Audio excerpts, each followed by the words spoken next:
Hey YouTube, it's Libra Chick. This is my 2-year Surgiversary video. I had RNY surgery done March 18th, 2013. This is just kind of like my video for my Surgiversary. I think I already said that, but anyhow. Highest weight ever recorded was 268. I was between a 20 and 22. I went to 18, 16, but let me tell you, they were splitting. I'm only 5'2". So now I'm between, I think the last time I weighed myself, I think right before my half marathon, I was 161. I haven't been on the scale since, so actually my maintenance range is between 158, I guess, and 163. That's like the highest I want to go. That puts me in the size 4'6". Actually, I still want to get down to 145. So the journey has never ended. So I'm sorry, I was looking at my phone. I'm in an empty office because I wanted to do this quick update. Anyway, I'm doing great. I just finished my first full marathon, which is 26.2 miles. I've done one 5K, I've done one turkey trot 10K, I've done one fitness run, which was 15K, and then I've done 3 half marathons, 2 10-milers, and for my last year, my 1-year Surgiversary, I did my first half marathon, which is the Rock and Roll series in DC. So I did, to celebrate my 2-year anniversary, I've done a full marathon this year. I'm pretty proud of the outcome. I'm pretty proud of the progression that I've made. I'm proud of myself. I'm not stopping. The next thing I want to do, my next goal, is I want to get my body in competition form. I want to see what I can make my body look like for, I don't know if it would be fitness or physique. I don't know yet. My cousin, he is a trainer. He was a former bodybuilder. He owns his own gym. And so I told him, go ahead and make me how to work out. My true love is weightlifting. And when you run, you burn a lot of muscle. And actually, I think that's what keeps me slimmer. But I'm still going to do my running because I can't wait to do my next full marathon, which I think I'm going to try and do in April. I think April 18th. It's in Roanoke, Virginia, which is far. I'm in Northern Virginia. I'm closer to DC than I am any other parts of Virginia. So with that being said, things are great. I feel awesome. I've realized on this journey that it's up and down. Your weight will never be spot on consistently, especially if you live your life. Nobody's perfect. I'm not perfect. Now, if you can do that, all hands go to you. I just know for the next year, I gotta stay consistent with my diet and get my body stop trying to fight me to go back to 268 pounds, because in one day I can gain weight like that. I have to be really strict when it comes to my carbohydrates and what kind of carbohydrates I'm taking in. I really have to pay attention to what I'm eating.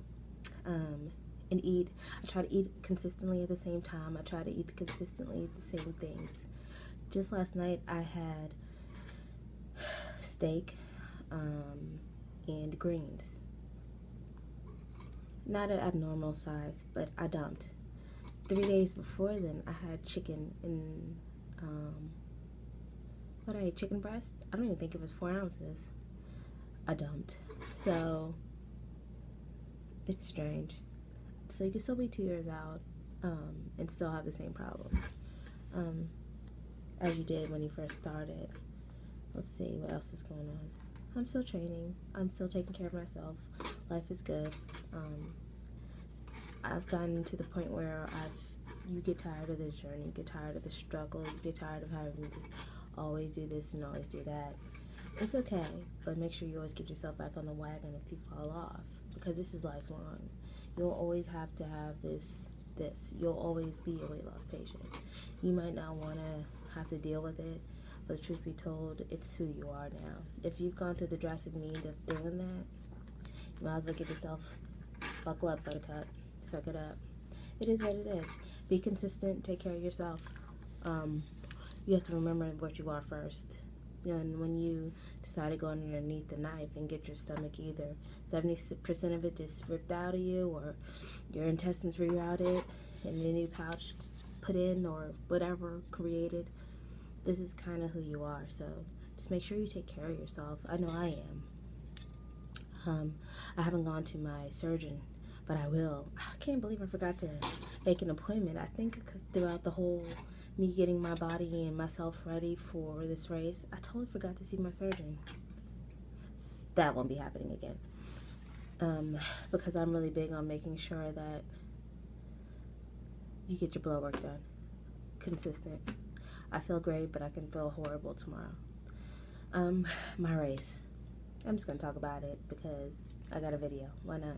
So my race, it rained the whole time. The weather was shitty the whole time. But I felt like a complete badass because I was jumping over puddles.